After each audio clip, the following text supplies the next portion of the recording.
I recently came across this comic while doom scrolling online, and unlike most media I consume, I haven't forgotten about it in the span of a few seconds. In fact, I haven't been able to stop thinking about it from the perspective of a survival instructor, homestead manager, and avid outdoorsman. I'm going to talk briefly about my perspective on mental health and proximity to the outdoors, while these 10-second snips of my recent footage plays in the background, but don't expect a 2-minute and 45-second video to be all-encompassing when it comes to a subject as complex and personalized as mental health. Much like the koala, we find ourselves in a position where we are being pulled further and further from our natural environments. Yes, humans are a social species and we need community, but historically that community would be 50 to 150 people in size and scattered throughout the landscape so that there'd be enough room for agriculture and livestock. With the development of cities and industrialized agriculture, we've enabled a new type of society. I call this the development of the super society, city life and suburban developments.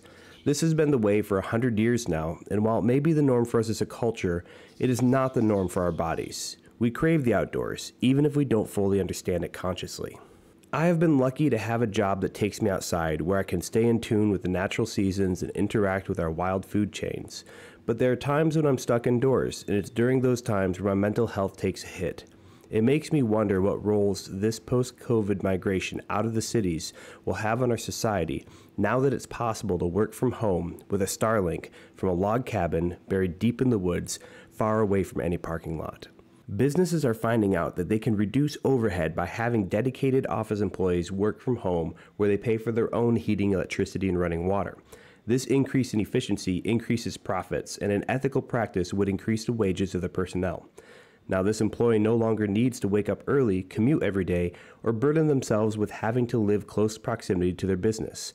While this won't work for every position, even a 10 or 20% drop in commuters, city dwellers, and office workers will result in significant population shift from cities to more rural areas, bringing money into our more remote communities. The end result, I believe, will be a society more able to enjoy the outdoors and escape the city life if they desire, which hopefully has a positive impact on their mental health of our species, not to mention the subsequent reduction in our carbon footprint. This is just my own personal perspective, and it's heavily weighted by my observation of myself and those like me. I in no way think that just going outside solves everything. I'm just saying that for me, it gets me going down the right path. I fully expect you to have a different perspective, and I'm interested to read about it in the comments below.